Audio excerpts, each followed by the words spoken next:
By persons of interest na ang Police Regional Office 10 kaugnay sa pamamaril sa dating opisyal ng National Irrigation Administration sa rehiyon. Bagamat tumanggi silang idetalye, may lead na umano ang mga otoridad sa krimen. Yan ang ulat ni Ryan Lesiges. 5 magkakasunod na putok ng baril ang tumapos sa buhay ng dating empleyado ng National Irrigation Administration o NIA. Sa dashcam video na ito ng sasakyan, kita ang itim na sasakyan na ito na tumigil sa gitna ng kalsada. Maya-maya pa, biglang sumulpot ang motorsiklo na ito at saka pinaulanan ng bala ang sasakyan at saka kumaripas ng takbo papalayo sa crime scene. Nangyari ito noong October 10 sa bahagi ng Crossing Patag, Cagayan de Oro City. Ang PRO 10 bumuo na ng dekalibreng grupo na kinabibilangan ng mga tauhan mula sa Criminal Investigation and Detection Group, National Bureau of Investigation at National Irrigation Agency na siyang mangunguna sa investigasyon. Ayon kay PRO 10 Acting Director, Police Brigadier General Christopher Abrahano, meron ng persons of interest ng PNP sa pagpaslang sa legal researcher ng NIA.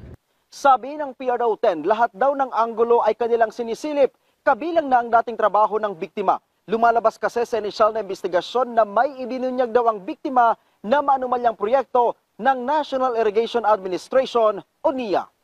This is subject for validation and investigation pero meron siyang pinost sa social media.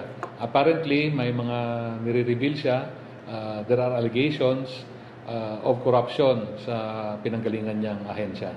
Matagal na rin daw nakakatanggap ng banta sa buhay ang biktima. As early as last year, according to our investigators, merong threat yung ating biktima.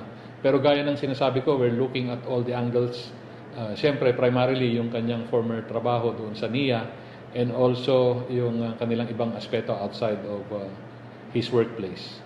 Mariin namang kinundina ni Acting PNP Chief Police Lieutenant General Jose Melencio Nartates Jr. ang pamamaslang na tinukoy niyang whistleblower ng NIA kasabay sa utos ng malalimang investigasyon. Ipinag-utos na rin ni Nartates ang pagbuo ng Special Investigation Task Group na tututok sa kaso. Nagpabot na ng pakikiramay ang pamunuan ng NIA. Kanila ding tiniyak na makikipagtulungan sila para maibigay ang patas at mabilis na ikalulutas ng kaso. Ryan Lesiges para sa Pambansang TV sa Bagong Pilipinas.